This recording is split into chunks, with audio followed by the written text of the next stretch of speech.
Biruin mo, pagpasok ng bagong taon, meron na namang OLA agent na ito na kung saan panay ang post ngayong kahapon pa. Nakita ko lang ito, no?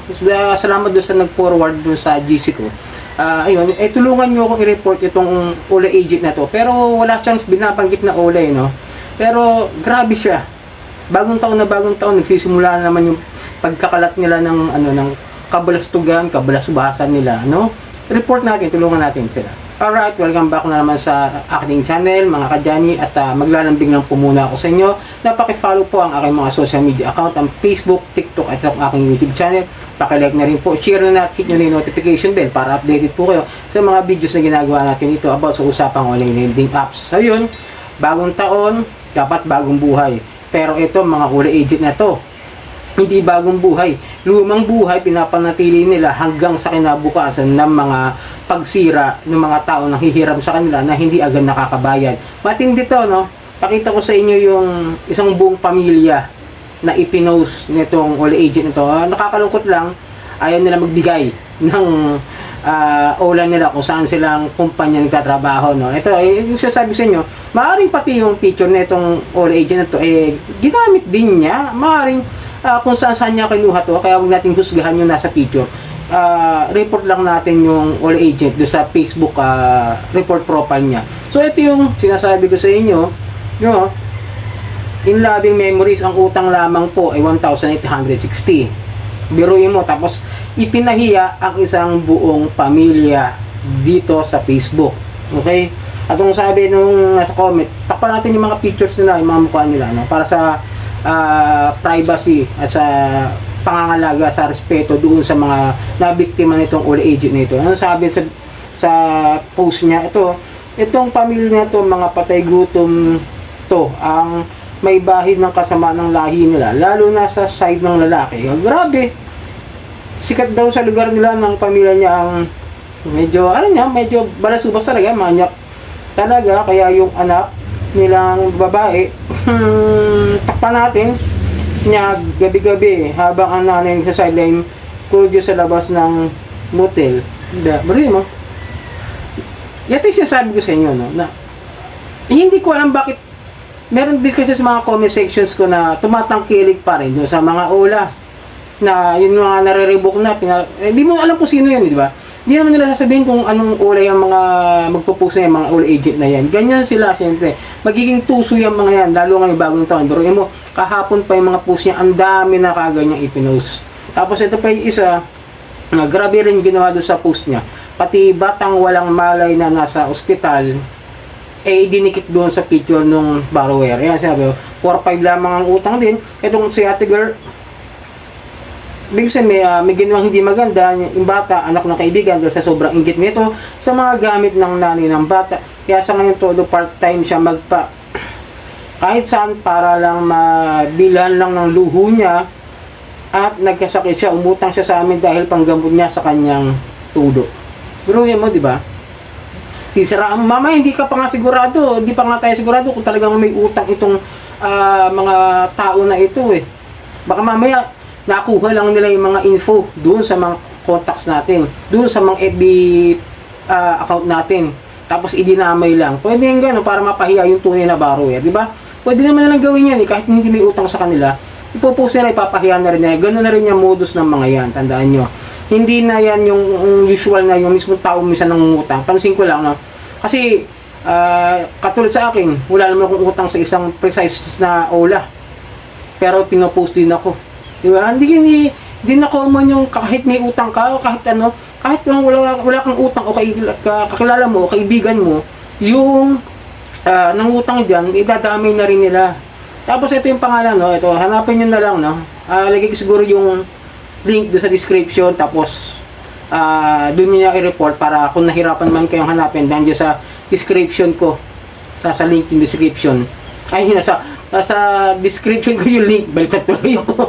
Kasi ako nawindang ako. Pinangalang pinasa lang sa GC na nag-think ko, grabe. Kahapon lang yung account niya.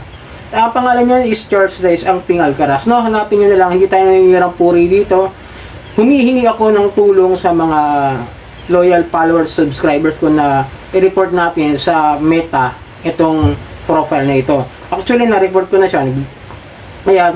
Basta pag ni-report nyo yung tuldok sa gilid, yung tabi ng message, nakikita nyo naman, yung tatlong tuldok sa message na yan, report nyo. Ayan, nasa task, report profile, and then something about this profile, pindutin nyo yan.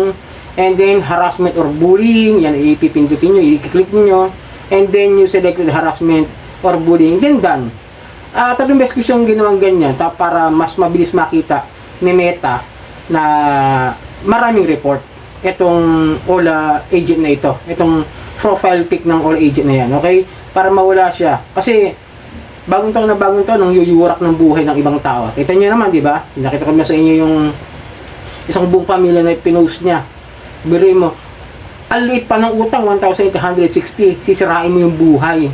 Hindi lang ng borrower, pati yung pamilya ng borrower. O maaaring pati na rin yung mga taong hindi naman na-link o hindi naman nagkautang sa kanila diyan sa kung ano man yung OLA na ito na dapat talaga wala, hindi lang natuloy yung mga raid hindi lang talaga natuloy yung mga report ng mass filing problema lang talaga, kaya siguro hindi naasikaso this last months ng mga bare months, di ba, nag mass filing ginawa naman namin lahat para makapagbigay tayo ng tulong sa mga biktima ng OLA by doing the mass filings.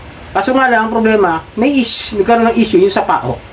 Kaya, hindi tuloy na raid hindi tuloy na nagkaroon ng raid last year. No? Yun nga, pero sana, advice ko lang sa inyo, no? Kung ayaw nyo ma-post, ayaw nyo magkaroon ng problema, mamili na lang kayo ng mga OLA na maaaring sa tingin nyo, yun talaga yung makakatulong sa inyo. Ngayon, kung nare-reject kayo sa mga OLA ng mga abusado, mas mabuti yan para sa inyo. Ang problema lang, nakakuha sila ng info sa inyo kahit hindi kayo nakapag-loan dyan. Tulad sa akin, bilang isang nagre-review na rin ng mga OLA doon sa isang channel, sa Tor TV, makakaranas ako ng mga harassments din. Usual naman na lahat ng mga vlogger na ewan ko lang doon sa nagpo-promote. Siyempre, katanggi nila na nahaharas sila, tatago na lang. Kasi siyempre, nagpo-promote yung mga OLA vlogger na yun Kahit may harassment na natatanggap, pagtatakpan lang nila yan, sabihin, okay yan, goods yan, di ba? Ganun. Pero kung ako bilang isang legit at honest OLA reviewer din, hindi ko pagtutulakan sa inyo na mangutang dyan. Ang mapapayo ko sa inyo is huwag niyong tangkilikin para mawala yung mga taong sumusuporta o sumusubok manghiram dyan at yung mga nagtatry, nagtry lang, maaring para sa akin, yung iba nga dyan, mga walang utang naman talaga dyan sa mga OLA, yung iba, nadamay lang doon sa nangutang talaga, nag-try lang mag-loan, sinubukan, na-reject, pero ayun, pwede rin maging dahilan na sirain mo na yung buhay mo dahil nakakuha na ng info sa iyo. Yun lang naman ang purpose sa ginagawa ng mga yan manguha ng info sa atin kapag nare-reject tayo at papasa lang tayo sa mga iba't ibang mga online lending ng mga kapatid nila, kasama nila sa isang kumpanya at din forward, tapos yung number natin papakalat, magagamit din yung mga info na ating ibinibigay sa kanila. Kaya mag-ingat kayo, lalo nga bagong taon na yan, di ba? Tagahasik ng lagim yung OLA agent. Di ba? Bagong taon na, buhay mo ganun ka pa rin, balasubas ka pa rin, di ka na nagbago. Di ka ba mag-isip ng wala ka bang ibang mapasukan na trabaho? Ang pagiging OLA agent na lang ng mga abusadong OLA yung ginagawa mo. Very satisfying ba yung buhay na ganyan? Diba? Makakasira ka ng buhay ng ibang tao. So yun, sana tulungan nyo kayo report yung OLA agent niya sa Facebook at maraming pong salamat sa patuloy na pagsuporta at pagtangkilig dito sa aking channel. Maglalambing lang po ako sa inyo. Paki-follow po ang aking mga social media account, ang Facebook, TikTok at itong aking YouTube channel. Maraming pong salamat at hanggang sa muli. Sarang hamnida po.